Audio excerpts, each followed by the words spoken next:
Hi, my name is Barry Sterling Mitchell. I produce the Sterling Net Point Power Rankings and the Bias Plus reports. Today is October 23rd, 2024, Wednesday. And this is Ben and Barry on football. What's up, y'all? This is Ben Dickerson. I am your co-host. I have some intriguing NFL trade options. Before I get into them, though, and I'm going to keep it really brief, shout out to my New York Yankees, our New York Yankees, who are in the World Series against the LA Dodgers. And shout out to my New York Liberty, who is WNBA champs in a thrilling final game, game 5. Beautiful game, beautiful game, beautiful win. I wish I could go to the parade. It's tomorrow. Wish we could shoot up to Brooklyn, but got too much to do tomorrow. Yeah. So check this out. Everybody knows we had a couple of really interesting trades over the last week or so. Amari Cooper went to the Bills. DeAndre Hopkins today, early this morning, got traded to the Chiefs. And Devontae Adams, obviously, last week got traded from the Raiders to the New York Jets.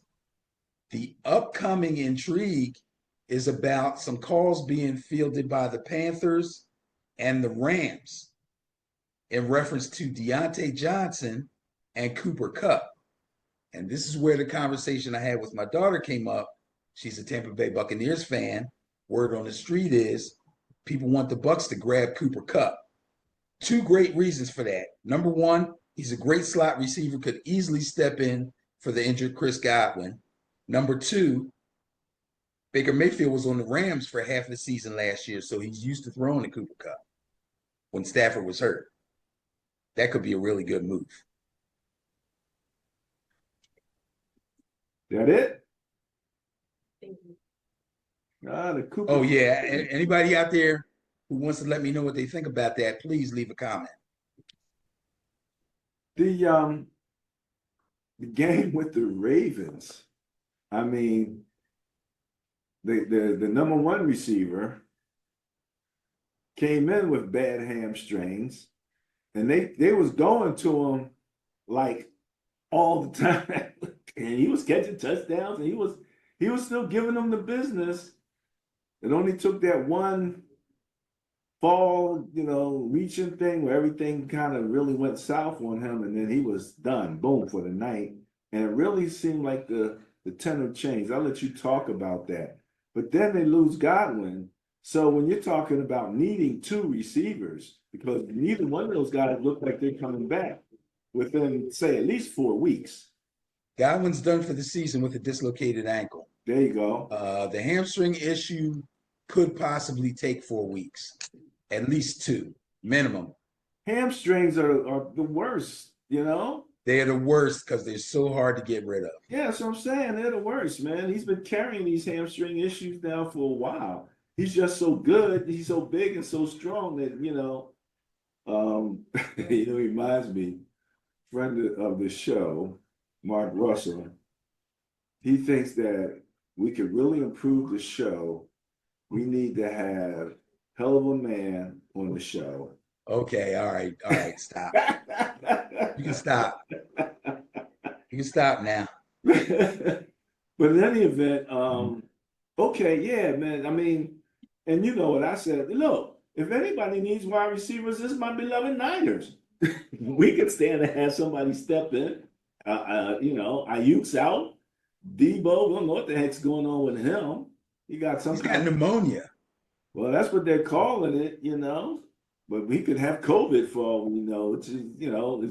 It's showing itself as pneumonia. But in any event, he wound up going to the hospital. So, and then if the running back's not back yet, you can use a playmaker or two, to help you out. Well, their bye week is week 9, so I doubt if McCaffrey will come back till week 10. Well, that's a thought. Too close to the bye week to not take that extra week for precaution. Right. Well, before we jump into the next thing, I'm glad you mentioned, a couple things. I want to mention a couple things that I heard in watching football and watching the shows about football. And Mike Greenberg on Get Up, right, was having this conversation, and they were talking about the Cowboys. And they were saying, you know, how the Cowboys they were talking about their win-loss record.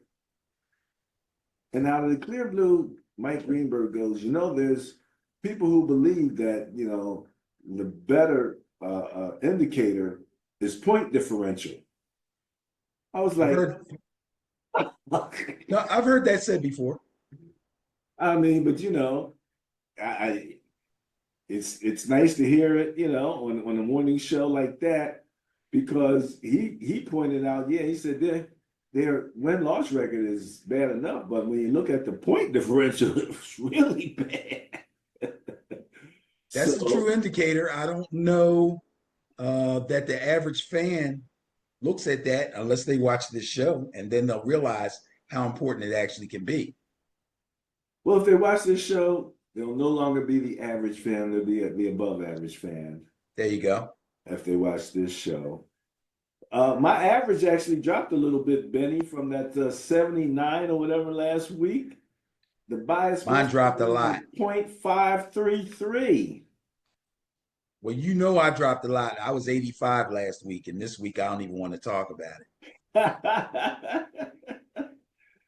I mean, you know, I missed on the Broncos, the Jags, the Eagles, the Seahawks, the Chiefs, the Ravens, and the Cardinals.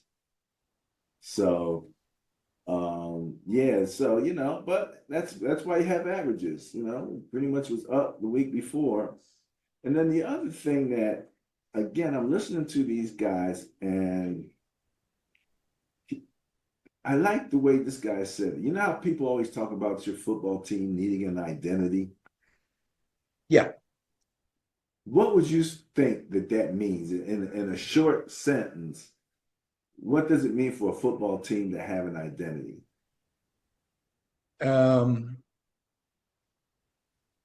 Something that you're known for, a team that understands its strengths and plays to its strengths. That's your Exactly. identity. Exactly. The guy, whoever said it, he said to have an identity as a football team, you have to know what you do well. Right. You know? And do it. Just knowing's not good enough.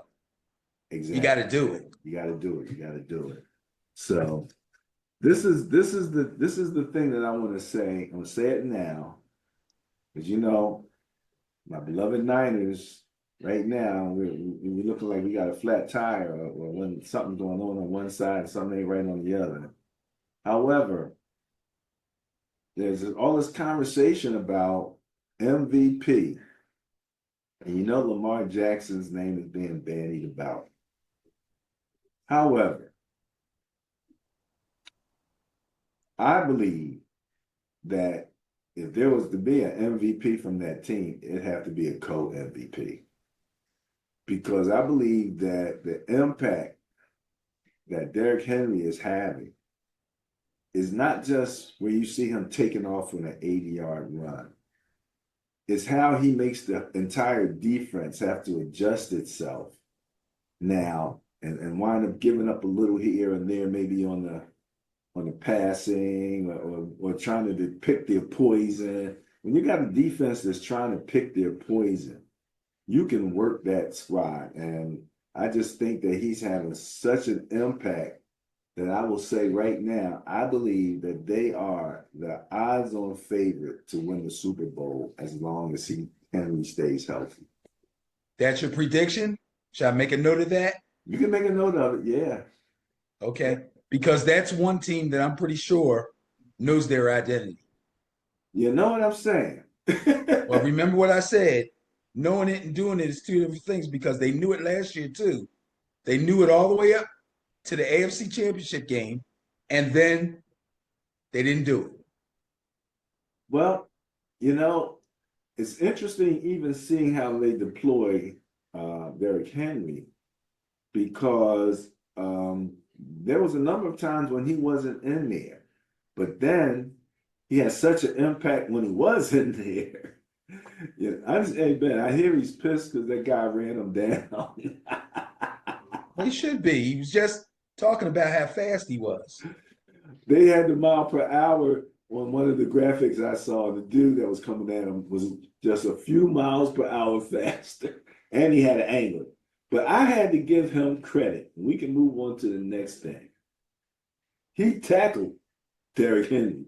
He didn't make a business decision like so many people in the open. Derrick Henry rolling six at top speed.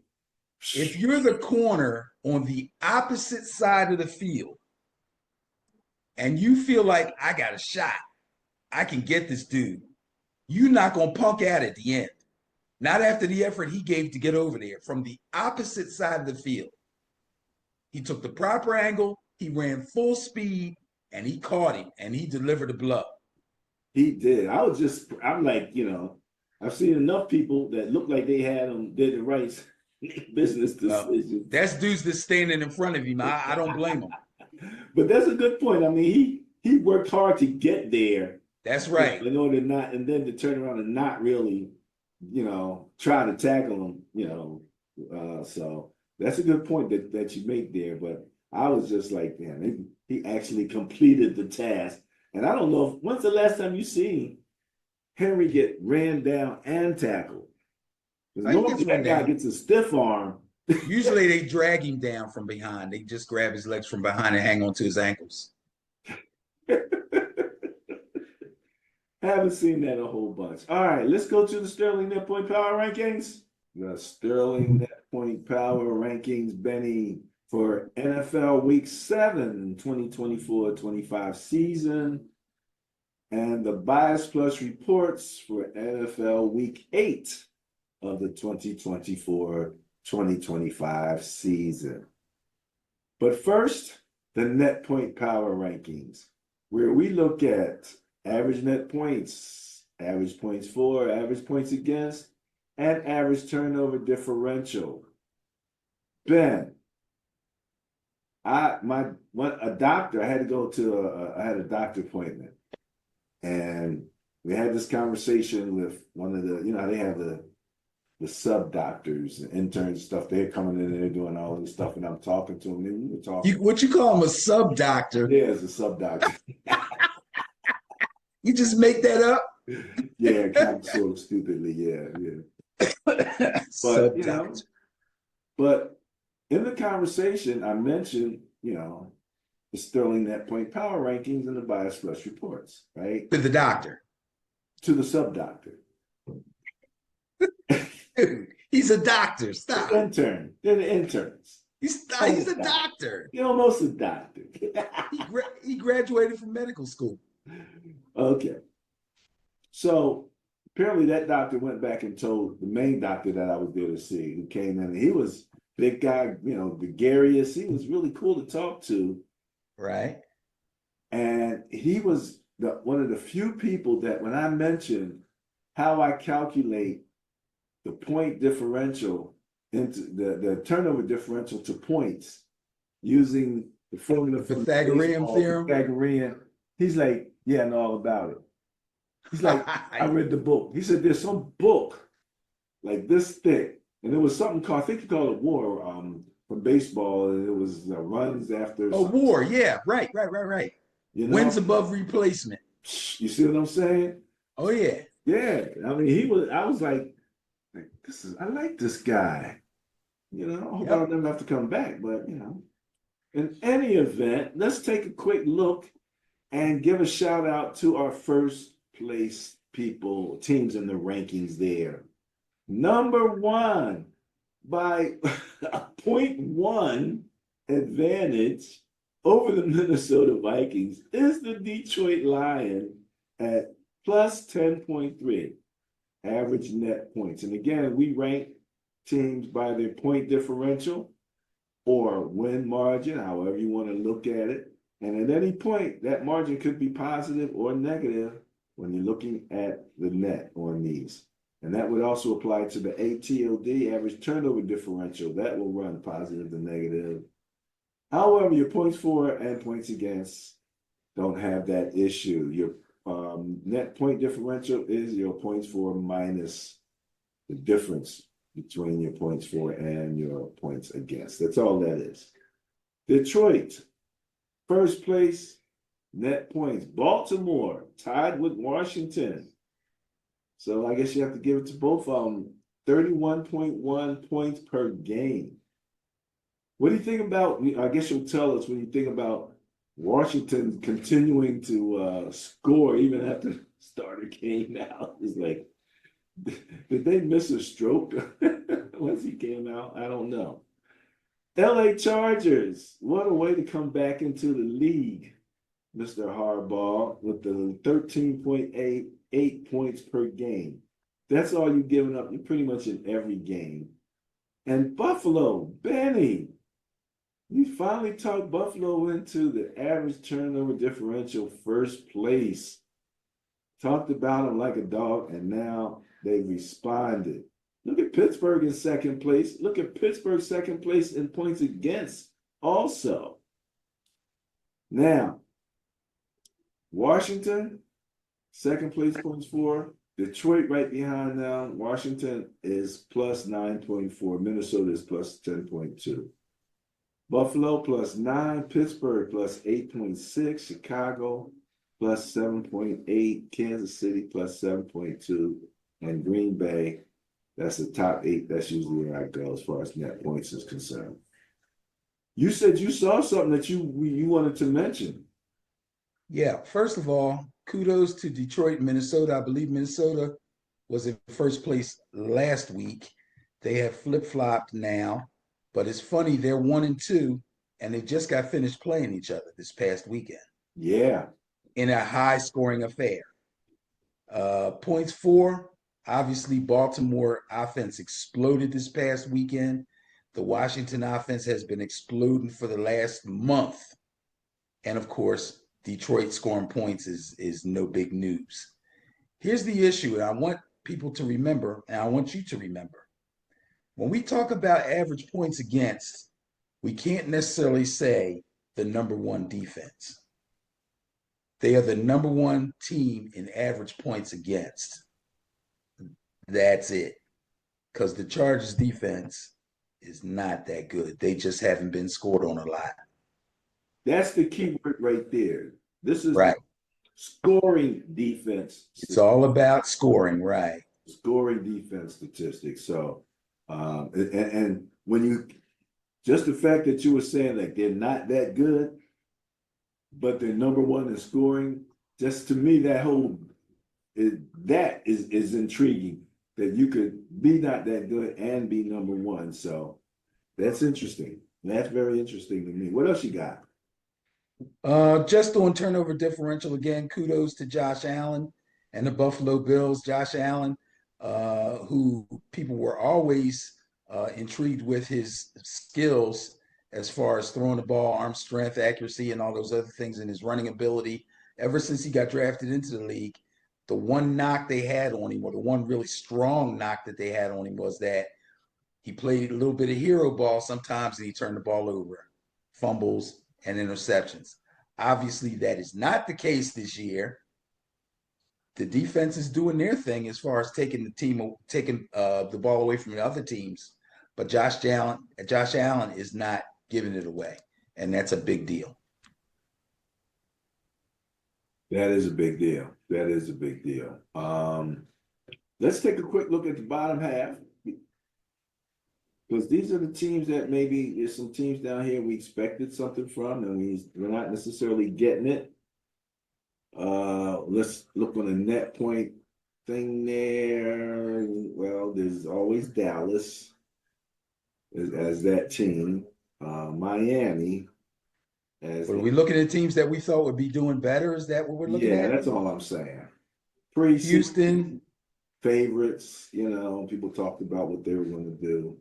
Yeah, Houston, the Jets, Dallas, and believe it or not, Cleveland. People were talking up Cleveland, mostly in reference to their defense. And Miami. Yeah, interesting. So now you look over on the scoring side. Now, Philly just had a nice scoring day. You'll talk about that. But here's your 22 points and under group right there. And you know, my magic number is 28. So that those teams up there and that 28, it's usually 1 through 8 in scoring. Are what, you know, teams that I think would be, you know, favored to go deeper into the playoffs, etc. Be very competitive. The Chargers, 17.7. You know, that's one of those diverging things I was talking about. We got the number 1 defense, but the number 26 offense. So that needs some work there for sure. Miami's defense, well, Miami's offense rather, not their defense. Their offense again, a clear-cut argument for Tua to be the most valuable player. If he comes back and plays good and they win. Oh my God. He couldn't possibly play as bad as them two guys. Oh my God. Well, you got a point there. So, and then on the defensive side, Houston. All right, now look, Houston, if you're going to be serious and you're going to carry that Niner tradition, got to get that defense right. Atlanta, Kirk needs a little bit of help, man. Giving up 24 points a game is not helping Kirk at all. Baltimore, 26. Now they do some scoring, but they're giving up some points.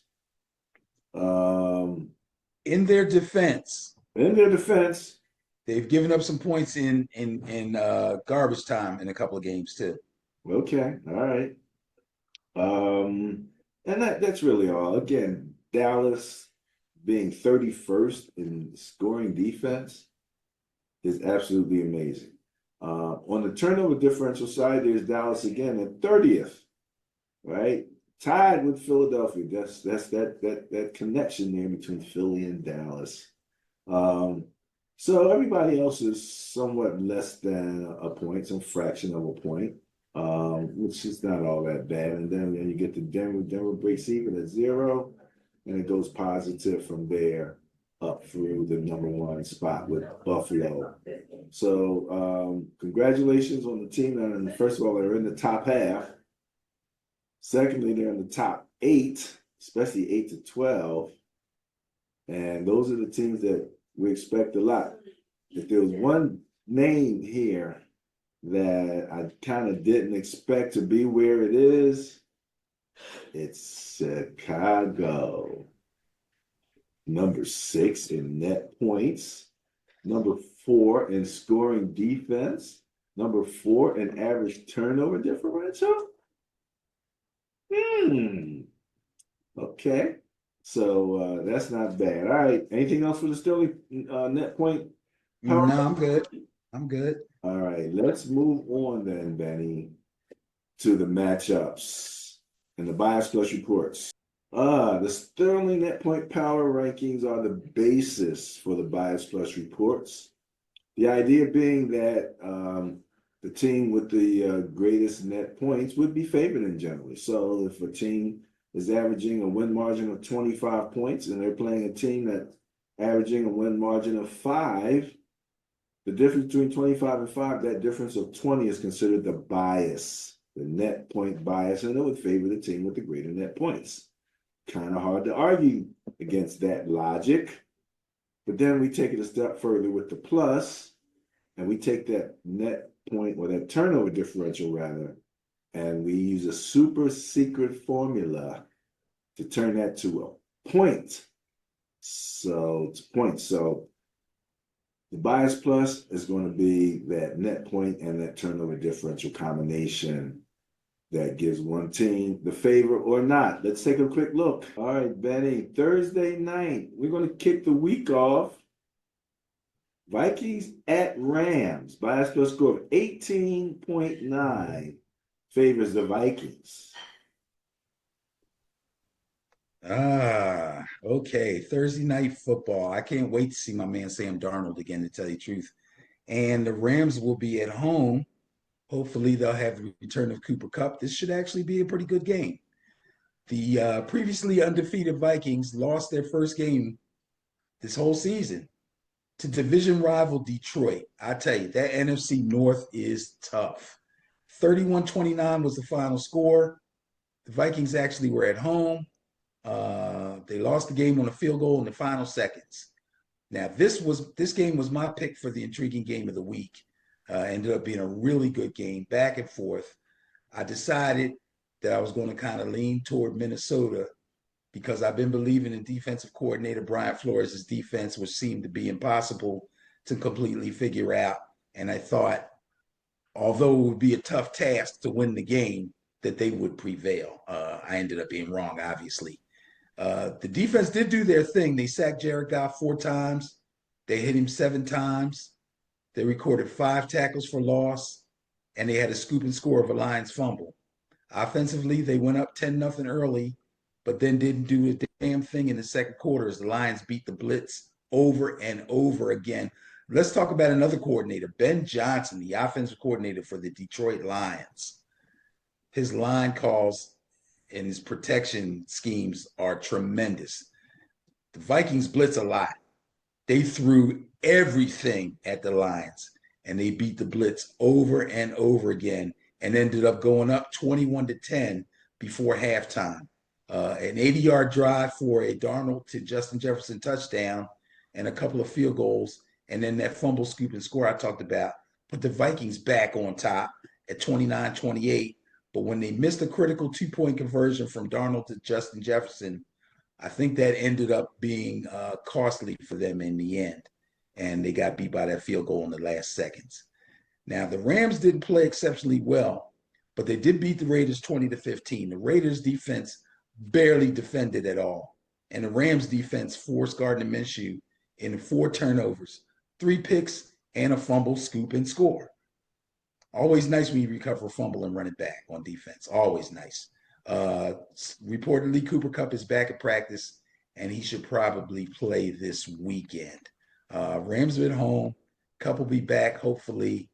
Kyron Williams has been running the ball extremely well, but I don't think they'll be able to handle the Vikings. That defense is playing otherworldly now, and their offense is good, but it's not Detroit Lions good. So I'm going to take the Vikings. Okay. All right. Makes sense. That's a nice, healthy bias score favoring the Vikings. And, Darnold could kind of get himself back on track a little bit. You know what I'm saying? Next up, your boy Kirk Cousins goes down and plays the Buccaneers. Buccaneers are like a bird with the wings are missing. It's kind of, I mean, really. Well, I don't know. What kind of wide receiver depth do they have for the Buccaneers, Benny? Actually, they have very good wide receiver depth. Do they? Number one, and the thing is, the depth has been playing. It's not like they only have Evans and Godwin on the field and the other guys don't get in the games. They've been sprinkling these guys in over the course of the season so that Baker Mayfield has a good rapport with them. They have Sterling Shepard, who was with the Giants, is now with the Bucs, and is now finally healthy. He was never healthy with the Giants, so he always showed sparks, flashes of how good he could be, but then he sustained a lot of injuries. But right now, all season long, he's been healthy. So Sterling Shepard is ready to step in. They also have a gentleman by the name of Jalen McMillan. I'm not sure about his first name, but his last name is McMillan. He should be pretty good. I believe he's a rookie or first-year player. And Otten, the tight end, has been playing extremely well, way better than he did last year, getting lots of targets, making lots of catches, big-time red zone threat. So it's not like they won't be able to fill in for Godwin. They're still going to miss Evans, obviously, but I think they'll be able to hold their own. But anyway, they lost last week they were at home and they lost to the Baltimore Ravens.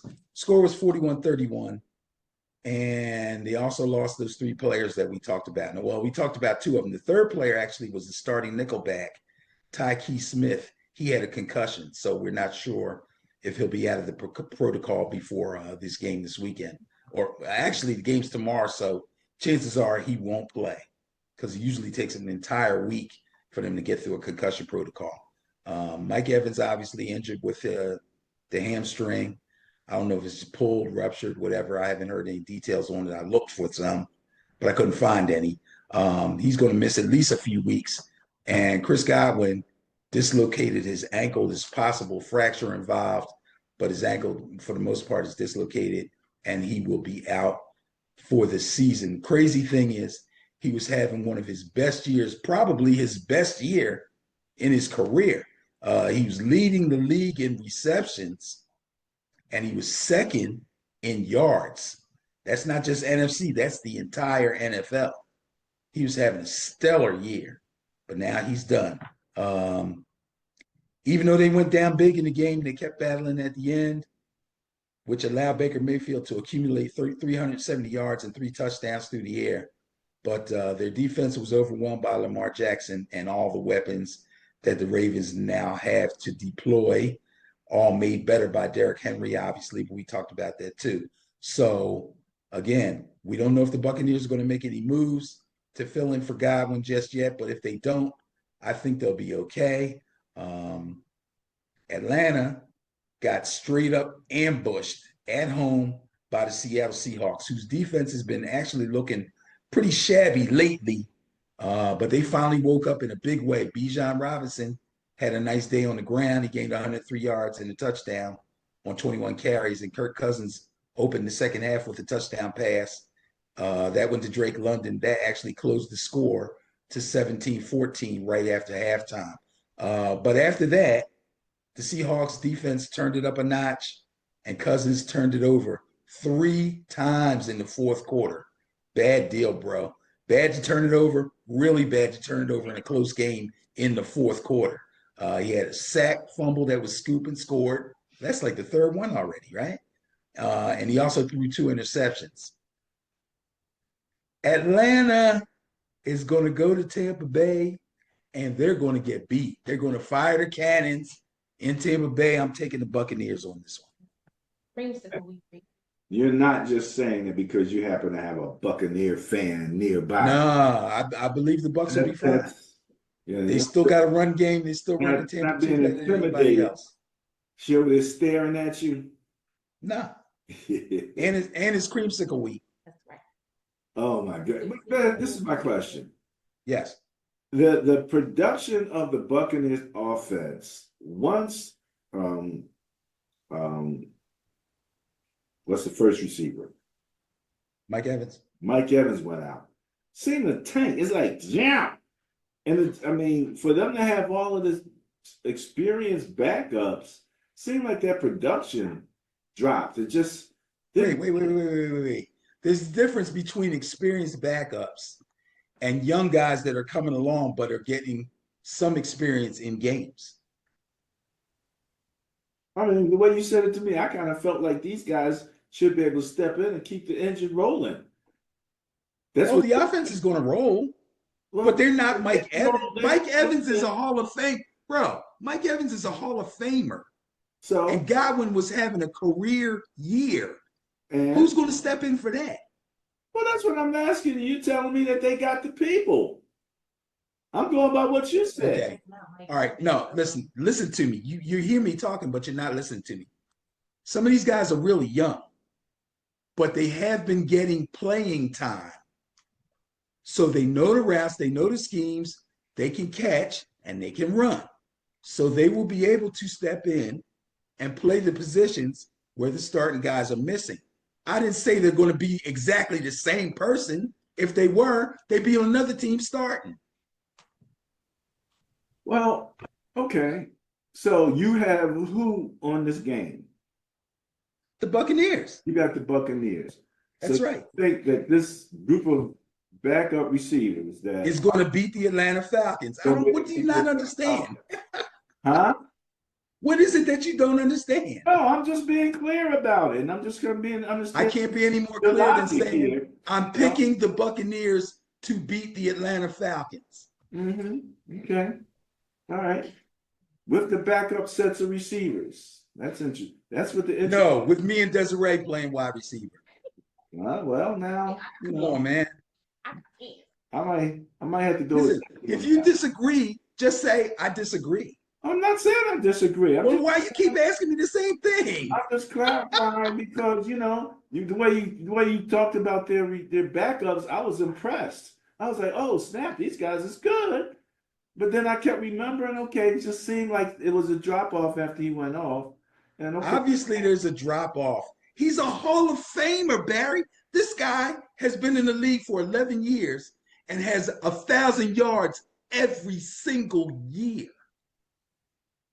Who's going to step in for that and do the same thing? well, it must be the guys that you're putting the money on coming up this weekend. They must be good enough Bro, to can we beat the move on to the next Falcons. game? You're not even making sense. Oh, I'm going by what you said, but let's move. That's not what I said. You want me to say it one more time or No, you I want don't to want move you to on? say it anymore. You got the Okay, good, because Buccaneers. you're obviously not understanding me. You got the Buccaneers over the Falcons, right? You said you didn't want me to say it anymore. Okay. Well, then I'll say it for you. From last I remember, you said you had the Buccaneers over How the. many times is that? 6? I said it 4 times. He said it twice. That's six All times. right, here we go. Moving right along. Colts at Texans. Now, this is one of the closest bias scores of the weekend at 0.4, favoring the Texans.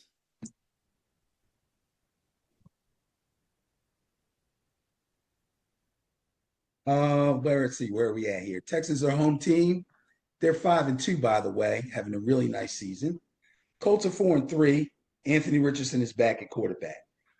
Believe it or not, quick fantasy note. I don't give out too much fantasy stuff because I'm struggling a little bit in some of my teams. So I'm kind of keeping a lot of my information to myself.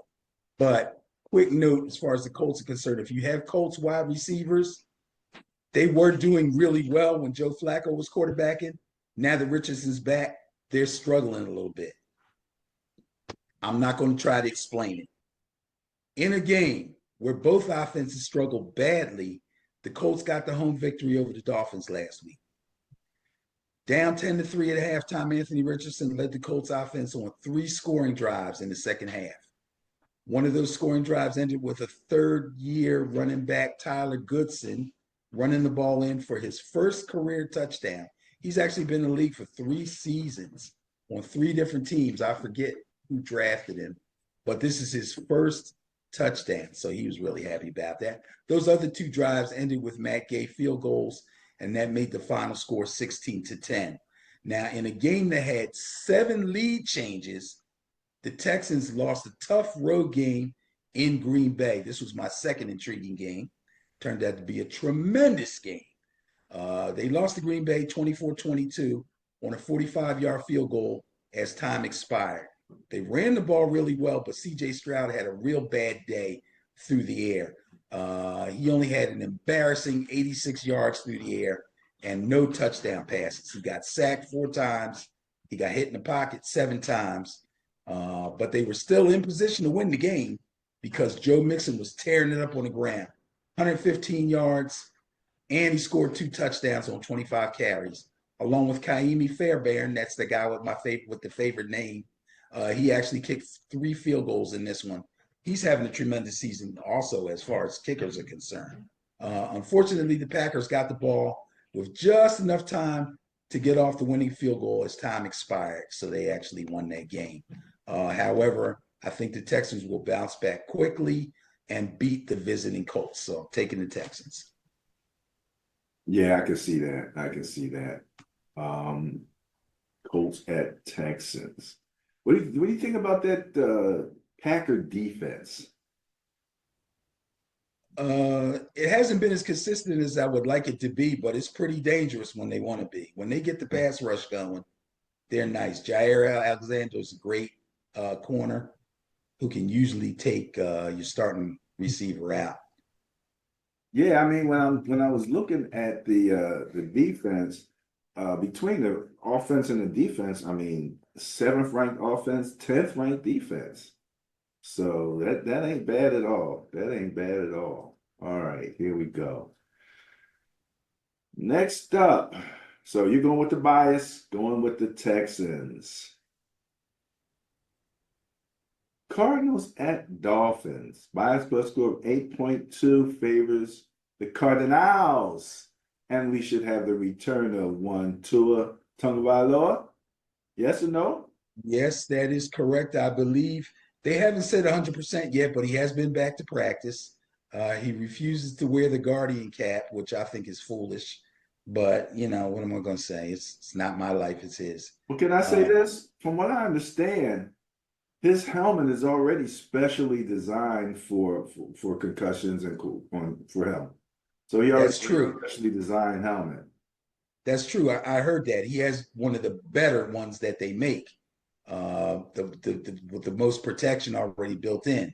However, there's a reason why they came up with the Guardian caps, and the reason why a lot of guys wear them when they're practicing and wore them all through training camp. Um, to me, I don't have any problem with him deciding that he wants to play. That's up to him. It's totally, that's his thing. My thing is, I think it's foolish for him not to take advantage of something like that, considering the problems that he's had. But again, that's up to him. Both these teams have been struggling a bit. They're actually both 2-4. The Dolphins will be at home for this one. So let me see. Let's talk about the Cardinals first. They were actually down in their game against the Chargers 9-7. Tough defensive battle. At the end of the third quarter, it was only 9-7. That was on Monday Night Football, by the way. There were two games on Monday night. But in the third quarter, Kyler Murray dropped back for a pass, broke to his left, and took off down the sideline. Once he breaks and takes off, I swear, I've never seen legs move that fast. Probably because he's so short, but that guy can scoot, man. He went 44 yards for a touchdown. That gave them the lead 14-9. Two possessions later, with a minute 54 left, he drove the Cardinals 56 yards for the winning field goal as time expired. Special note, got to give some credit to running back James Conner, who had a really good day, contributed to the big win with 152 yards rushing on 22 carries. That's a big time day for Yeah. James Conner. Yeah. Now, Miami held a 10-3 halftime lead in Indianapolis last week before the Colts scored three times in the second half, like I talked about when we just talked about the Colts with the touchdown and the two field goals. And then they held the Dolphins scoreless in the second half and ended up winning the game 16-10. I want to give them credit for sticking with the running game, however, the Dolphins I'm talking about. Two reasons. Number one, they weren't throwing the ball well. Number two, the running game was kind of cooking, and the score was still close. Most teams, once they go down and the clock starts to get against them, sometimes even in the beginning of the second half, or once they fall behind in the second half, they immediately abandon the run and start throwing the ball all over again. But their handicap at quarterback kind of forced them to continue to run the ball, which they did and got pretty good numbers. Unfortunately for them, uh, because they didn't get competent quarterback play, Tyler Huntley was bad. He went out with an injury. Tim Boyle came in, and he ended up running the ball. The team ended up running the ball 40 times overall. They gained 188 yards on the ground, but they weren't able to ever find the end zone after the only touchdown that they scored in the first quarter. So the rest of the game, 3/4 of the game, they didn't get anywhere near scoring a touchdown, and that ended up being their downfall. Tua did practice today. They expect him to play this weekend. He's running with the ones and he's getting ready. They just haven't given us the nod yet as far as 100%. He'll play. He's probably still listed as questionable on fantasy, but once he gets a full practice in on Friday, they'll probably put the word out that yes, he will start. All righty. That being said, the Dolphins, they haven't shown me anything, and I doubt that he's going to come right back in without some rust on him. So I'm going to go with the Cardinals. All right. Going with the bias, going with the Cardinals. Tua will be a little rusty, kind of looking like maybe how my man looked, Russell, the first half of that game. Yeah, but he shook it off though. I He don't know if Tua's going to be able to shake it off like that. sure Um, did. That's a question. Tyreek Hill is extremely happy though. Yeah, He yeah. he said they were he was watching them practice and almost came to tears. That's how bad their quarterback play has been. Yeah, I think Hill was about to abandon ship and try to get back with Kansas City or something. Nah, that's not going to happen. The way he was talking. Packers. We was just talking about their defense at the Jaguars. Bias plus score of 19.1 favors the Packers. That's a Yeah, big bias. this is crazy right here. So the Packers are 5-2. They'll be on the road. They got to go to Jacksonville. Obviously, it's extremely hard to win games when you turn the ball over 3 times. But Jordan Love actually did it. He threw 3 touchdown passes to offset the 2 interceptions that he threw. And Brandon McManus kicked a 45-yard field goal to seal the deal with no time left in regulation. And they beat Houston 24-22. On a day when the Packers defense sacked CJ Stroud 4 times and he struggled to throw the ball, the 2 interceptions and the fumble kept the Texans in the game. But Love's TD pass to Josh Jacobs in the third quarter was the only TD scored in the second half. Houston couldn't put anything on the board in the second half, I think, except a field goal. Um, and that put the Packers in the position to win the game at the end with the field goal. So great game by the Packers, great game by the Packers defense. Now, Jacksonville, on the other hand, went down 10-0 early at home against the Patriots, but they exploded for 22 unanswered points in the second quarter, and they cruised to a 32-16 win. They got contributions from all 3 phases of their team, and we don't necessarily say this every week. So Trevor Lawrence was 15-20, 193, threw a touchdown pass. That touchdown pass, by the way, went to rookie wide receiver Brian Thomas Jr. This is the second week in a row that I made sure I mentioned his name, from LSU wide receiver university, Brian Thomas Jr. Remember that name. Tank Bigsby took 26 carries for 118 yards, and he scored 2 touchdowns. The defense completely took away the Patriots' ground game, and backup wide receiver Parker Washington returned a punt 96 yards for a touchdown. So you got contributions from everybody on Jacksonville to pull out that win, but that's not going to do them any good this upcoming week because the Packers are coming to town. I'm taking the Packers to win. Going with the bias, a nice big bias, 19.1, favoring those Packers already. Jets at Patriots. Jets, Jets. The only team I had any family that played for. And then Aaron Rodgers was caught on film doing the same thing that Raiders quarterback, what's his name? Oh, really? Yeah. And guess who called him out? Craig Carton, the biggest Of course. fan out there. He was disgusted. Of course. He's Disgusted. hilarious. I'm telling you, it was hilarious. Jets at Patriots, bias plus, again, big feta bias. Favors the Jets, Jets. And this should be easy because from what I understand, the Patriots are soft, right?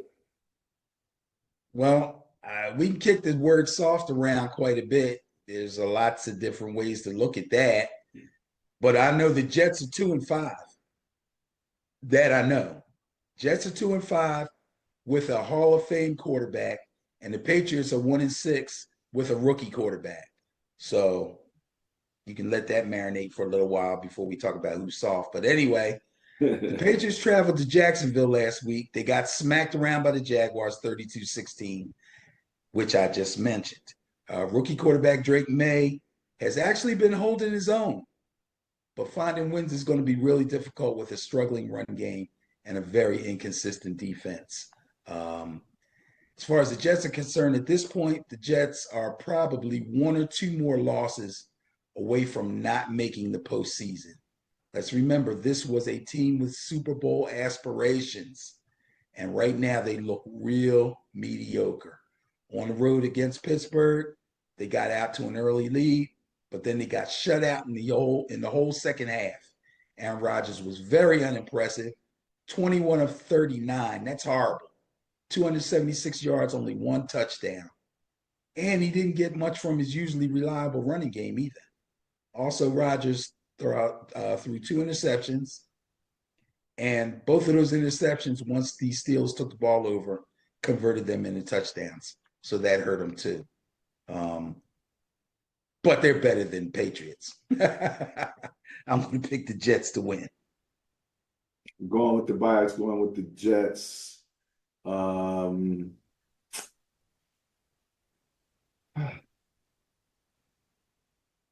You know, so much is going on with the Jets, and now they have Aaron Rodgers' favorite receiver.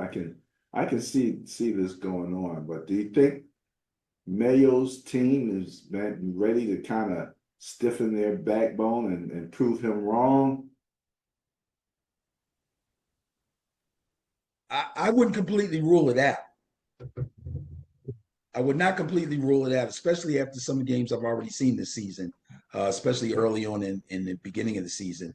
Anything can happen, but I'm trying to give the Jets as much credit as I can. I'm not going to compare them to there's another team that I compare them to, but I'm not going to say it. You look at their roster, and there's no excuse, man. There's no excuse.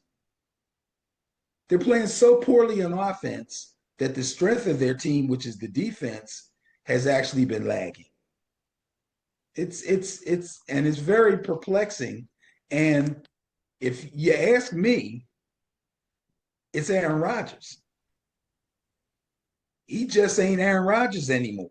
I think that you are in agreement with a lot of people that I've heard that are looking. Yeah, I don't know what else to say. Here, check this out. He already has the bad rap of not getting along with the young receivers. Remember that?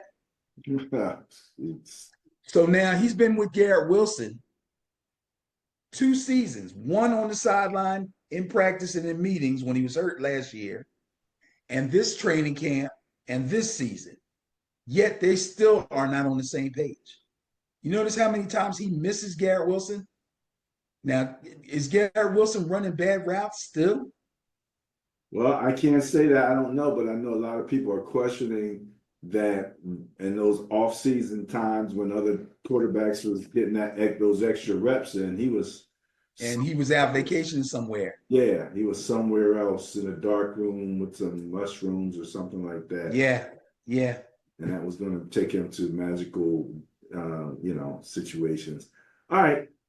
So, but either way, and this is the other thing the Patriots and that whole soft thing is that Belichick weighed in on it and basically said, well, a lot of those guys on defense are coming back from last year, and they were not a soft defense last year. So a lot of the same guys, what happened. So that was interesting.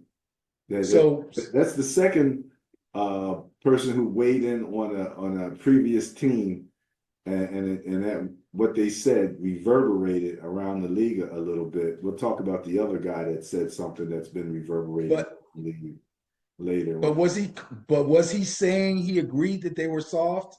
Like somebody else said maybe they were soft and asked him about it? The Mayo's he was defending them. Soft. The head coach said it wasn't. He said in the post-game interview? Oh yeah.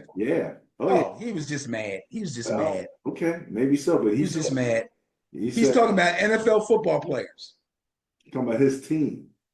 Okay. NFL football players. That's his team. That's what. Okay. They are not soft. Okay. Well, that's what Belichick basically was trying to say. Right. And they did run it back. Almost everybody on that team was on that team last year. They hardly made any changes.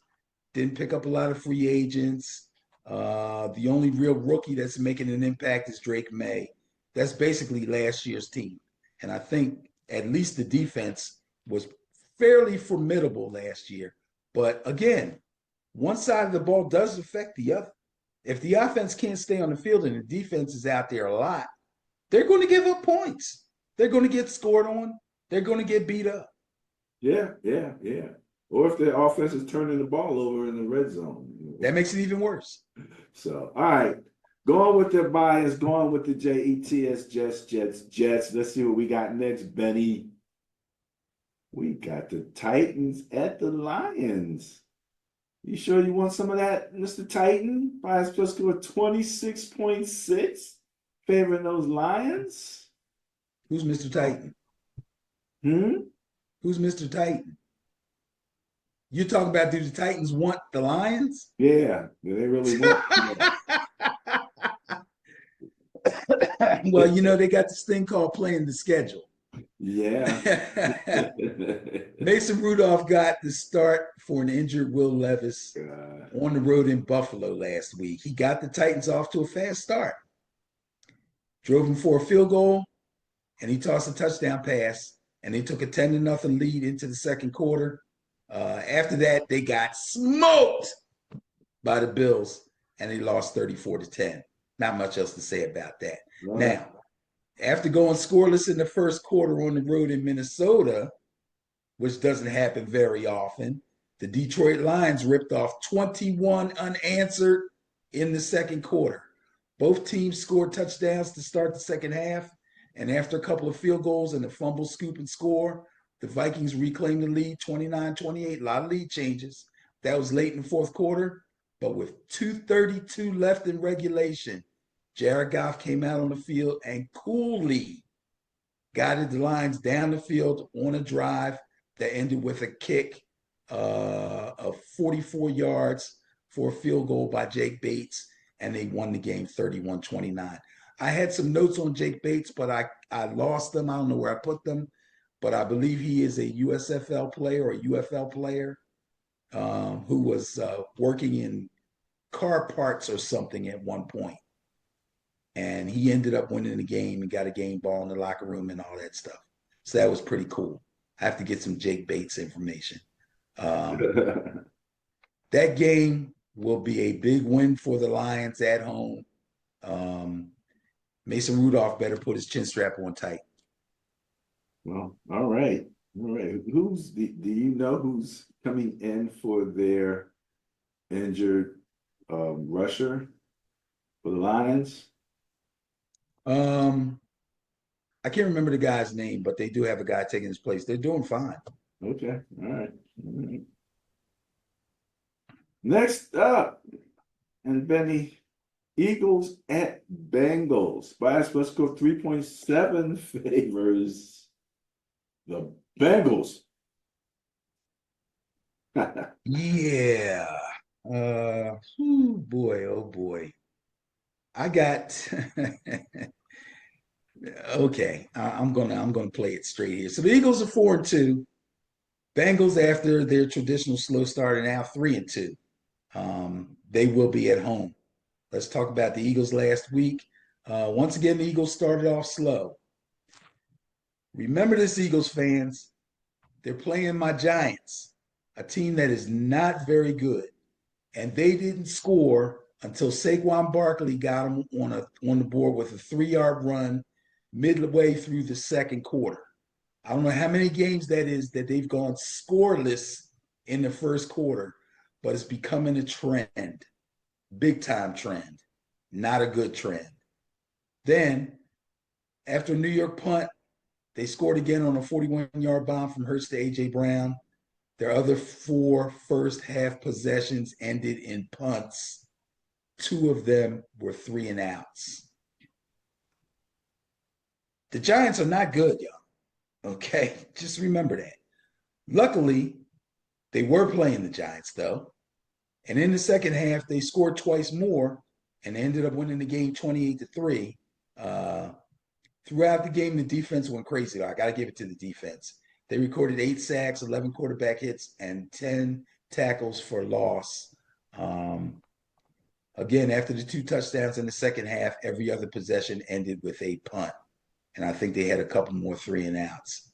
They should have been running up and down the field on this team like clockwork, but they weren't able to. That's not a good sign for the Eagles. The Bengals, on the other hand, defeated the struggling Cleveland Browns 21-14. Reserve wide receiver Charlie Jones returned the game's opening kickoff 100 yards for a touchdown. We haven't seen a lot of kick returns, but that was a really good one. Joe Burrow threw 2 touchdown passes. Excuse me? I think there's only been like 3 all season. Probably, yes. The new rule kind of stifles that, but it can happen. Burrow threw 2 touchdown passes in the third quarter. One of them went to Jamar Chase, obviously, and the other one went to T. Higgins, obviously.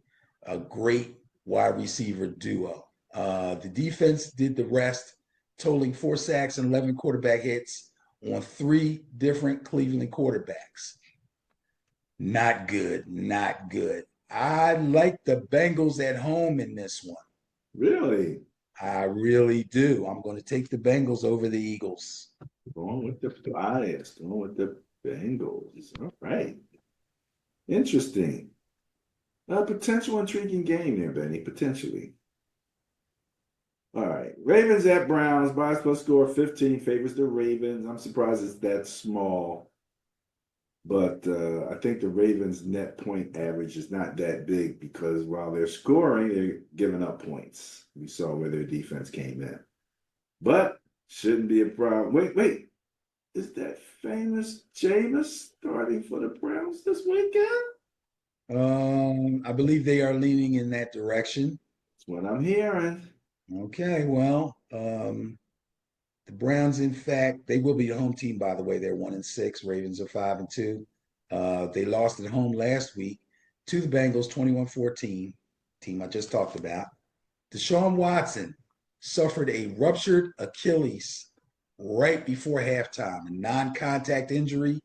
I don't know if he was stepping up to run or just stepping up in the pocket to prepare to throw, but his leg buckled under him and his Achilles tendon was ruptured, and he will be out for the season. Dorian Thompson-Robinson was designated as the backup. He came in and quickly threw 2 interceptions before he injured a finger, and he was out of the game. Enter Jameis Winston. Jameis came in, finished the game, and he completed a touchdown pass and a 2-point conversion. So that was good for Jameis. I'm going to assume that he's going to start this week, but I mean, they're playing the Ravens. Does it really matter? So let's talk about the Ravens. The game actually was not as close as the score may indicate. I know the rankings are reflecting one thing, but this was one of those games I was talking about where what could be considered garbage time allowed another team to kind of pick up their scoring. But I don't think the Ravens were ever in danger of this being a real game. They ran out to a 34-10 lead right off the bat. Then I think the defense kind of relaxed a little bit, and the Bucs kept playing hard even after Godwin went out. They were still scratching and clawing, and they actually scored with the help of a converted onside kick, 21 fourth quarter points. That made it a lot closer. But Lamar was phenomenal. Now, dig this. He completed 17 of 22.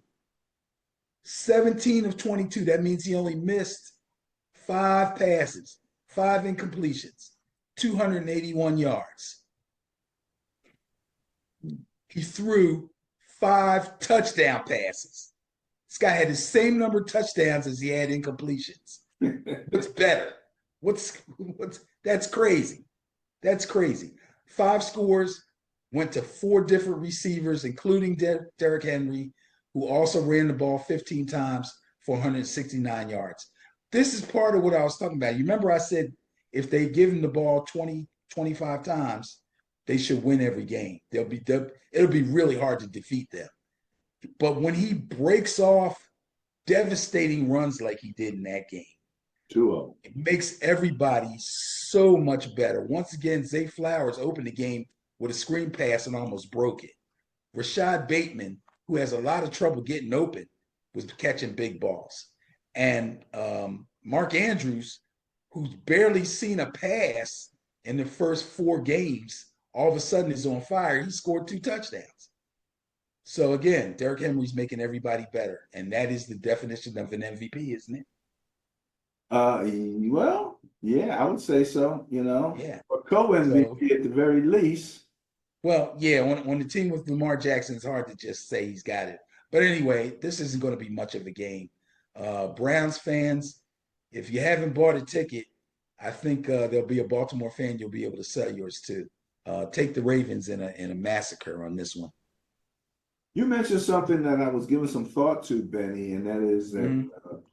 at this point in the season, there are some teams who may be a loss or two away from complete elimination Yep. of contention. So some of these games coming up are going to be vital. And again, it's when you mentioned that there was no bye week, I thought, that's interesting. It's kind of maybe the league saying something there. But all right, Ravens at Browns. You're going with the bias, going with the Ravens. Bills at Seahawks. So the Bills have to make that long trek, right, Benny? Oh yeah, that's a pretty long trip. Bias plus score of 13.9, however, favors the Bills. Who are playing very well. They're 5-2 at the moment. Seahawks, who looked a little shaky there for a week or two, are actually 4-3 and still going strong, still dangerous in the NFC West.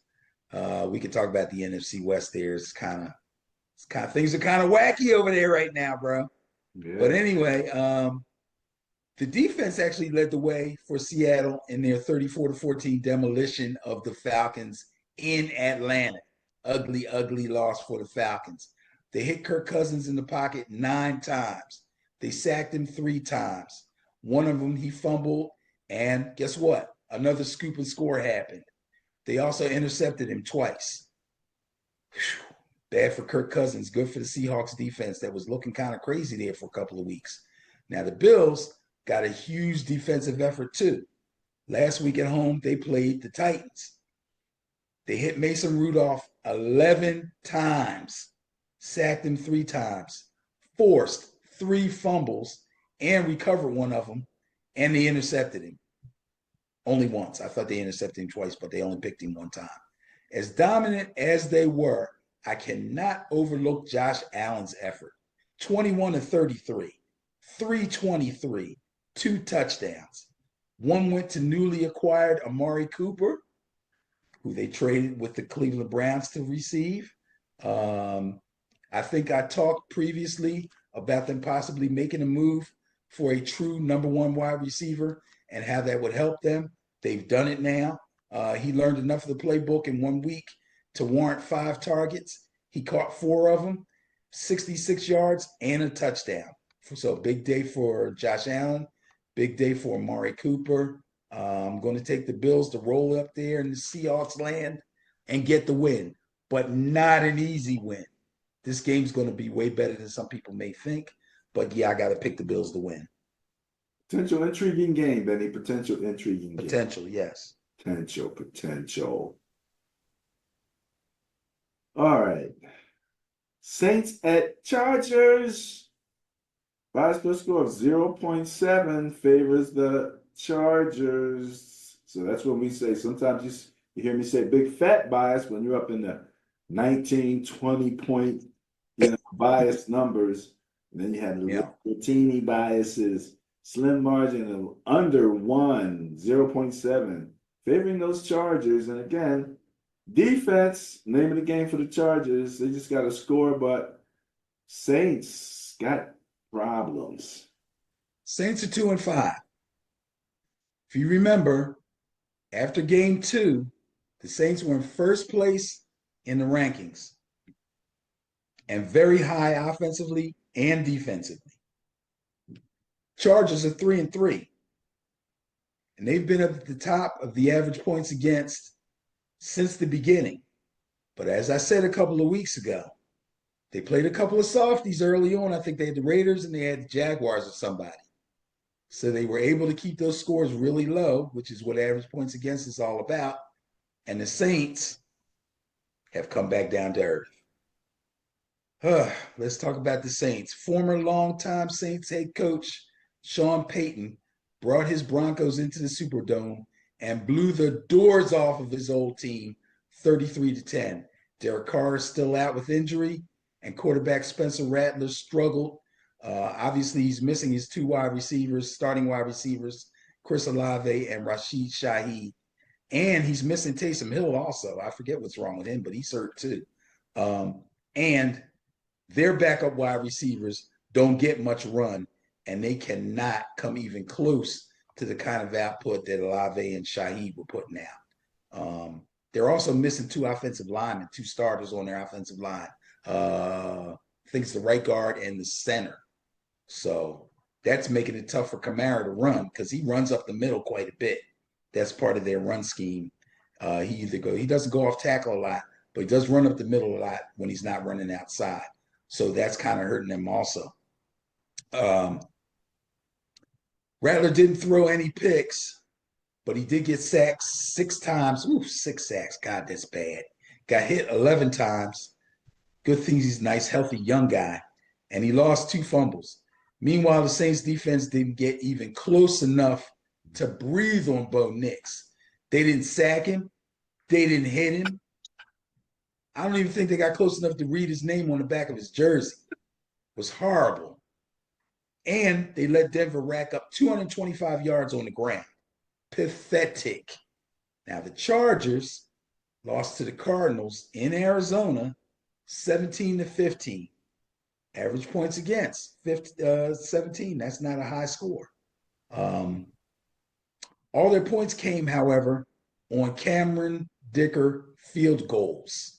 All of their points, all 15. Their run-first offense sputtered, and Justin Herbert threw for 349 yards, but never found the end zone. And by the way, the number 1 team in average points against was abysmal. They recorded 0 sacks, 1 quarterback hit, and 1 tackle for loss. So basically, the Cardinals had their way with them. Cardinals don't have a real dynamic offense. Otherwise, this could have been really, really a whole lot worse. However, I believe the Chargers will right the ship. And I believe that the Saints are missing too many key people to go into LA and win that game. So I'm going to pick the Chargers. Well, let me say this much, Benny. I'm taking a look at the numbers here, and that decimal point there in front of the 7 should be behind the 7. So the real bias plus score is actually 7 favorites, 7, not 0.7. I'll make that correction online, so this is let everybody know. But bottom line, Saints are in trouble. Saints are dropping like a rock in the rankings. And at least now the skew is gone. Skew is gone away. Panthers at Broncos. Another one of those teams with a really good defense. Bias plus score of 28.2. Favors the Broncos, Benny. But guess what? What's that? I don't know, man. Bryce is back. Yeah. Oh, Bryce is back. I don't know. Yeah, okay. The Broncos going to split them. Panthers are 1-6, bro. And they got to go on the road to Denver to Mile High. That doesn't bode well for them. Last week, Andy Dalton threw no touchdowns, but he did throw 2 interceptions, and he threw a pick 6, which was a touchdown for Washington. So he threw 1 touchdown, and it was to the other team. Panthers' lack of offense left their defense on the field for most of the game, and they recorded 1 sack and 2 quarterback hits on the way to getting bulldozed 40-7. It wasn't even a game. In the meantime, Dalton was in a car accident. His whole family was in the car, including the dog, the wife, the kids, and the dog. But I don't think anybody got hurt except him. He actually sprained his thumb or something. So he's not going to be able to go this week, which means Bryce Young will be back, and he will be running the offense. It's not going to help him. I'm picking the Broncos to win that one. Oh, I didn't talk about the Broncos, did I? They played last week, too. Oh, yeah, that's right. When I talked about the Saints game, I talked about the Broncos. It was a homecoming for Sean Payton, obviously. He coached the Saints for 15 seasons, and he won a Super Bowl with the Saints in 2009. But last week, his new team brutalized his old team 33-10. Bo Nix didn't do much through the air. He is still a rookie after all. He's going to have some ups and downs, but he did contribute 10 runs for 75 big yards. And that went along with Javonte Williams with 14 carries and 88 yards and 2 touchdowns. They found the Saints' weakness, which was stopping the run, and they stuck with it. And all told, they ran for 225 yards on the ground. And Will Lutz, their kicker, who also used to play for the Saints, kicked 4 field goals. That being said, I'm picking the Broncos to defeat the Panthers. I don't think that'll be much of a game either. If you have the Broncos defense in fantasy, it's a really good idea to play them in this. All right. All right. Going with the bias, going with the Broncos. Ring the bell, Benny. This is my intriguing game. Okay. Right here. Bears at Commanders. Benny. I said to my wife, I said, if anyone say it with me, Crystal, come on, say it with me. Commanders. He's like, I ain't doing it. Thank you, Crystal. Bias plus score of 0.8. Close favors the Bears. Oh. Well. Commanders will be at home. They are a whopping 5-2 and in first place. I think they're still in first place in the NFC East. Bears are 4-2. Can't imagine anybody better than 5-2 in the East. Yeah, I don't. Well, I couldn't remember what the Eagles' record was. But anyway, let's talk about the Commanders first. Linebacker Dante Fowler opened the scoring for the Commanders with a pick 6 against quarterback Andy Dalton and the Panthers on the opening possession of the game. Cornerback Emmanuel Forbes Jr. snagged an interception also, and the defense held Carolina to 184 total yards. That's pretty pathetic. Now, Jaden Daniels, Rookie of the Year candidate, having a great season, actually sustained a rib injury on the very first play of the game. I had to search around and find out when exactly it happened. Really? It happened on the first play of the game. He fell funny or something, and he injured his ribs. But he finished the drive. Then after he came out after they finished the drive, they put him in the blue tent and checked him out and decided that they were going to keep him out. So they went with the backup, who is Marcus Mariota. Mariota played really well, way better than I thought he would. Threw for 205 yards, 2 touchdowns, and he ran the ball 11 times for 34 yards.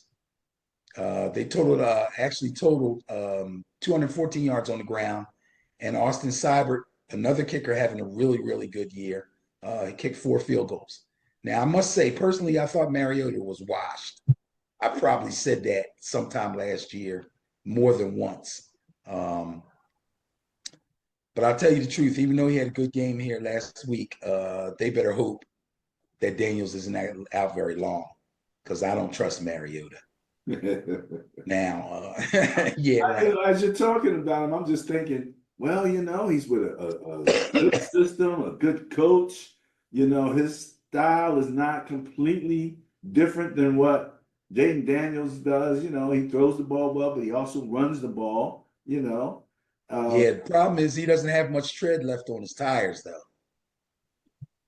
Okay, all right. That's the problem. So again, if Daniels can't go this week, we'll see what he does. But I just don't trust him. I can't trust him. I've seen him play that Bears defense. I mean, if he's I've seen him play right, exactly. And I've seen him play really poorly, more often than good lately. So I'll just leave that there. Now the Bears are coming off the bye. that could be good for the Bears, bad for the Commanders. But anyway, last time we saw them, they were walking up and down on the Jaguars, and what was probably Caleb Williams' best game to date. So, this is a toughie. I I know I'm not supposed to do this. I know I'm supposed to pick a team. Um, Uh-oh. He's going to I tell you what, I'm break going the to pick a rules. team. I'm going to pick the Commanders because I believe the Commanders are going to win the game. But if Daniels doesn't play and they lose, I'm pretty sure we'll know why. Okay. All right. Going against the bias, going with the Commanders over the Bears. All right. I believe this is the last of the 4:30 games, the late evening games. Chiefs at Raiders. Bias plus score of 21.2 favorite Chiefs, who now, well, I don't know if he's been completely signed, but looks like they're going to get Nuke. Yep. Oh, dear me. Poor Raiders. Poor Antonio Pierce. That's my guy, too. He's having a tough one. I just hope he doesn't get fired. I hope they stick with him, give him a chance to get a draft or two under his belt and make some moves and try to really improve this team. But anyway, Aiden O'Connell injured his thumb when his hand hit a defender's hand. That was late in the first quarter. He had to leave the game. Gardner Minshew took over and pretty much showed everybody why the Raiders made the decision to make O'Connell the starter in the first place. Raiders lost to the Rams 20-15. Minshew threw for 154, no touchdowns, 3 interceptions, and he lost a fumble. He personally accounted for 4 turnovers. Daniel Carlson kicked 5 field goals. That accounted for all the Raiders scoring. Sheesh. The Chiefs are now 6-0. I know you said Pittsburgh was your intriguing team. The Chiefs are my intriguing team. They're 6-0. They're the only undefeated team left in the league. Their 28-18 win over the 49ers was the second game in a row without a TD pass. Very unchief-like. Even though the passing game has been hampered by injuries and Patrick Mahomes has thrown 8 interceptions so far against only 6 touchdowns, the run game and the defense continue to excel and keep the team in position to win. Mahomes threw 2 picks in this game, but the defense picked Purdy off 3 times. Mahomes threw the ball 27 times for only 154, but the team totaled 184 yards on the ground. 4 touchdowns on the ground on 39 carries. So they basically just ran the ball because they're able to do that well. The defense played great like they've been doing, and they continue to win. They have now picked up Nuke, DeAndre Hopkins. Now, here's the thing. Don't get too excited, all right? I saw where our friend Rodney Jones said he grabbed him in fantasy. And I replied to him. I don't know if he answered me or not. I said, did you wonder why he was available in fantasy? Why he wasn't already on somebody else's team? But he didn't answer me. And the reason is he's been injured a lot, not as fast as he used to be, and he really wasn't ever really fast. His whole thing is great hands and jumping ability and route running, which most of that he still has. But he's a zone beater, okay? Guy knows how to get open against zones. If he's manned up and the ball is thrown properly, which I know Mahomes can do, chances are a 50-50 ball turns into a 60-40 ball for him because of his jumping ability and his hands. But big explosive plays, I don't know if he's got many of them left. He's basically a possession receiver at this point in his career. But we'll see. Either way, Chiefs over Raiders, easy. No big deal. Take the Chiefs. That's not even going to be a game. Yeah, you know what I heard one argument about Nuke, and is that look who was throwing him the ball before, and now look who he's going to get thrown the ball to, or who's throwing him the ball now. And the thought is that Mahomes is as a quarterback, and of course, Andy Reid as a coach, his effectiveness could be on a whole nother level. You're right, he might not be. Well, it will be on another level, mainly because Andy Reid's going to scheme him open quite a bit. Okay. But he's hurt now. He's nursing an injury right now. Well, So, we'll see. When sometimes these guys go from team to team and miracles happen. I mean, he's going to be better, but I No, wouldn't say I'm miracle. joking about the whole thing. He was hurt now, so he's not. Oh, yeah. No, he'll probably play. I'm just saying, he ain't 100%, bro. They don't need him as a deep threat. They got a deep threat, right? He's not injured, is he? Worthy? No, Worthy's fine. Okay, so they got people to stretch the field. You No, know, no. Believe me, that's he's going to fine. fit in there perfectly. Perfect. That's all They you. need somebody to move the sticks. He Yeah. can move the sticks. I'm just saying, people go, oh my God, DeAndre Hopkins. He's not the same guy he was 2 seasons ago. Not even close. Well, He's not even close. he might show up on your fantasy board now, though. Well, people are going to pick him up because he's on a better team. That's obvious. But how come he hasn't been on teams already? Well, okay. There's I there's don't know there's all those receivers. answers. The only question is whether or not he's going to be somewhat of an asset for the Chiefs. And I think the thinking, Oh, you even said, that's not even a question. He uh, will be an asset. so Again, on with you're not listening to me. He will be an asset. He's going to have a good season. He's going to play way better than he played for the Titans. But he's not the same receiver he was. He's not going to be scoring 3 and 4 touchdowns a game and going crazy. He's just not. okay. All right. Yeah, there's no argument. Chiefs at Raiders, you're going with the Chiefs. Yep. Not an issue. All right, Benny. This, I do believe, is the Sunday night matchup. Cowboys at my beloved San Francisco 49ers. Bias plus score 15.3 favors the Niners. No. Cowboys are coming off the bye. They're 3-3. Niners are 3-4. Not what I expected from the 49ers at this Not point at in the all. season. They look sluggish in this game, losing to the Chiefs 28-18. Brock Purdy got victimized for 3 interceptions, and the defense seems to have lost their ability to stop the run, Bear. I don't know what's going on there. Um, I don't have an explanation for that one. Brandon Ayuk has been lost for the season. He has a torn ACL and a torn MCL. Boy, that's rough. Can I say That's one rough. thing about that Chiefs Niners game? Yes. And it seems like this kind of stuff happens between the Niners and the Chiefs all the time. You have some one play that is just a real breakdown at the worst possible time. Right. And so often I can see it coming, you know. So the Chiefs are lining up, what is it, the 10-yard line or so. And I'm looking, and it's the camera shot is behind the quarterback, so he's like looking right down into my offensive line. Excuse me, my defensive line, right? Right. And I look, and there's gaps. They're playing this gap setup where you got the nose guard, but then there's a gap, and these guys are like outside of the guards.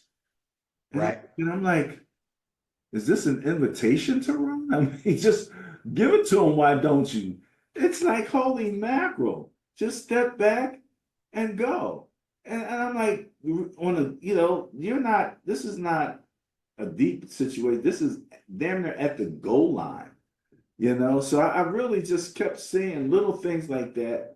And one commentator, I said a commentator, Mark Sanchez, no less, says he thinks that Purdy's problem is protection related. And we talked about Purdy being able to handle the pocket, especially when it's crashing. So I don't know. Cowboys at 49ers, bias plus score 15.3 favors the 49ers.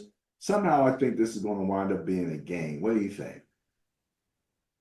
Well, let me just mention the Cowboys coming off the bye. The last time we saw them, they were getting beat over the head by the Detroit Lions, losing 47-9. So the way the Cowboys are playing, I'm going to call this one a get-right game for the Niners. That's a shame. Dallas Cowboys a get-right game. Whew, Be that's nice. rough. Be nice. Yeah. All right. So I guess that means you're going with the Niners, going with the bye. Yes. Yes. All right. That's Sunday night. So we'll all get a chance to sit back, crack a beer, and watch the whole game. Same thing on Monday night with your squad, Benny. Giants at Steelers. Bias plus score 14.8 favors the Steelers. I understand that there's a sandwich now in Pittsburgh called the Dangerous. Some big Jesus. 3-4 Already? store. Yeah, man. Already. The sandwich, they're already talking about it. It looked good. They had a little too much pork on it for me, but A little bit too much pork. That's funny. Anyway, the Giants. This is really pathetic.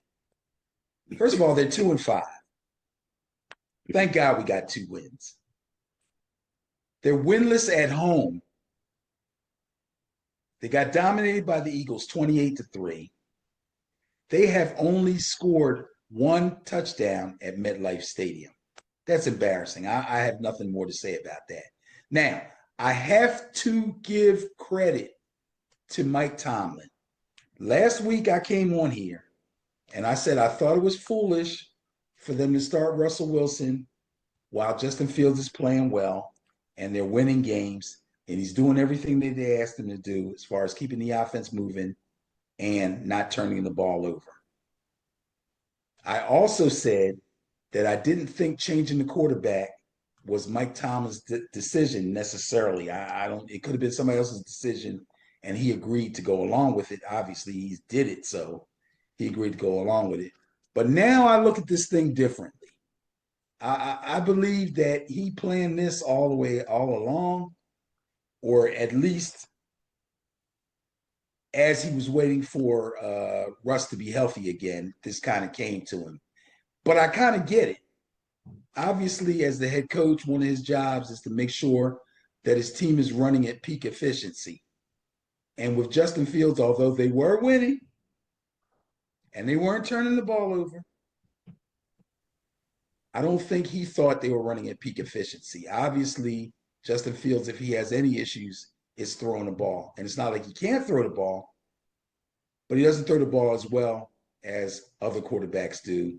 And they didn't think he could throw the ball as well as Russell Wilson could do. So obviously they want to see how the offense would run with a better throwing quarterback.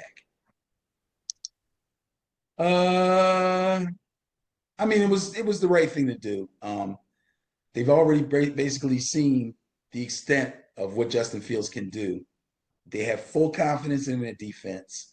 So, hey, why the heck not? They had to see what Russell could do. They threw him in there. He rewarded them. Threw for 264 yards, 2 touchdowns, got the running game going. Najee Harris had 21 carries for 102. And if you remember, even though Justin Fields was running the ball pretty well, Najee Harris really wasn't. He wasn't getting the job done. And they knew if you went to a quarterback that didn't run as well as Justin, then he had to throw the ball well enough to unleash Najee Harris. He did that in this game. He carried the ball 21 times. He had 102 yards rushing, and he scored a touchdown. And Russ ran the touchdown in too. I think he had a little short touchdown run. They dominated the Jets, 37-15. They intercepted Aaron Rodgers twice, and they shut down their run game. So the Pittsburgh defense is humming along with no issues at all. Giants got to go into Pittsburgh to play the Steelers. They're feeling real, real good about themselves right now. if they can't figure out a way to get to Russell Wilson, they will lose this game. I'm taking the Steelers. All right, that kind of makes sense. Going with the Steelers in this situation. So when Mike Tomlin was asked about the success of his decision to play Russell Wilson, did you hear what his answer was? Yes, that's why I'm well compensated. Makes perfect sense. What a guy. What Makes a perfect sense. Makes him look like a genius. Now let's remember, Russ can't turn into a pumpkin. I mean, we'll see. We shall see. We shall see. Maybe I'll have one of those dangerous. You don't eat pork either, right? So, Heck no. all right. So, I was going to send you a sandwich, man, but now I don't want it. You don't want it. We're not going to eat a dangerous. All right. Well, Benny, that actually wraps up the Bias Plus report for week 8 of the 2024-2025 season. And all that's left is to go 1 week back and see who the Bias Plus Buster of the week is. You want to make a guess? Nah, I don't even. Oh, okay, cool. The Denver Broncos. Denver Broncos in a big win, in a homecoming for the head coach and the kicker. Nice job. Nice job. Bo Nix, I'm telling you, Bo Nix, he really ain't that good, man. As far as these rookie quarterbacks that are playing right now, basically they're all playing. Even Spencer Rattler, who didn't get picked to like the 4th round, is playing. But of all those first round guys, I'd say they're all playing. Even Drake May is throwing the ball better than Bo Nix, but he's Sean Payton's guy. Him and Sean Payton got some kind of thing there, and he's not turning the ball over. And their defense is surprisingly far better than I thought they would be. Far better. Yeah, absolutely, absolutely. So, congratulations to the Denver Broncos Bias Plus Buster of the Week. Woo, that was a heck of a show, Benny. Yeah. Any final comments? Yeah, I was looking on my friend's Facebook page, and he just put this random question up. Derrick Henry or Saquon Barkley? You can't be serious. You can't be serious. You got to start a franchise, Benny. Pick one. You can only pick one. Who you taking? I'm taking Henry. You taking Henry? Yeah. No question about it. Even though he's a little older, right? That's okay. That's okay. Well, Henry is absolutely amazing. And like I said, that's why I had to say these guys have to be the odds-on favorite to win it, because I don't even think the Chiefs defense is ready for that. Man. They're playing pretty well. I don't know. We'll see. They're playing pretty well against, this is not a Against everybody. yeah, this is not this Ravens attack is not standard at all, No, not at all. At all. You can be beating a lot of people, and then here come these guys with the 300-pound fullback and pulling a 400-pound lineman, and Derrick Henry is 250. It's coming at you. So and then oops. Lamar pulled it. He didn't really give it to Derrick Henry. He's running in the other direction faster than everybody. Yeah. Let's remember they already lost 2 games. Well, as a matter of fact, that's when you started saying they need to give the ball to Henry. They were still figuring out their identity that they thought they knew they had. Well, I think by the time that Super Bowl thing comes along, assuming everybody's still healthy, that identity will be well established. So, yeah, I believe they understand now what's necessary to make this team go. Yeah. Unlike another team in the city that we live in, who seem to know what their identity is, but for whatever reason refuse to be that team. And it's funny, people are coming up to me in the gym and they're like, "Hey man, Thanks for Saquon, man. Ha ha ha. Y'all should have kept him. I was like, oh yeah, should have kept him, huh? How you think he'd be looking behind my offensive line? You'd be laughing at me saying he's washed. Now all of a sudden he's the greatest thing since sliced bread. I guess so. He's behind one of the best offensive lines in the league. Come on, man. Give me a break. He should be thanking me. He should be thanking the Giants for cutting him loose and letting him play on a team Play with this. that he where he can really flourish. But guess what? As soon as they get in the game against somebody good, which could be this weekend, and as soon as they fall behind and score a little bit, Saquon might as well pack his stuff up, put his clothes on, and go home because they won't even give him the ball no more. They'll put it on Hurts and then complain when he can't bring him back. That's their MO. That's the okay. All right, I hear you. I hear you. And it's funny because one of the stats that I find still amazing, and I do believe, Benny, that I posted this stat on our Facebook page. I'm just doing a quick scan here just to see if I see it. But the stat was something to the effect that Derrick Henry's yardage per game is higher than a lot of guys who are passing the ball. Their passing yardage per carry or per carry versus per pass. Yep. His running is actually getting more yards per, I'll just say, than a lot of quarterbacks passing the ball. Yeah, well, we already had a couple games last week where the guys only put up double digits. They didn't even get over 100 yards. Here it is. They're 100 yards comparing passing. him to Will Levis. That's what it was. Oh, Jesus. He had 119 rush attempts, 704 rush yards for 5.9 yards per attempt.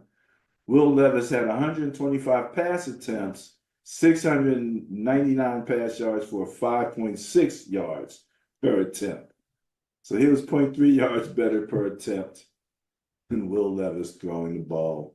And that's so, yeah, he's like. Needless to say, the Titans will be drafting a quarterback again this year. Well, let's see. All right, Benny, that's it for me. I'm good. Peace. Later, y'all. Go Yankees. Go Yankees.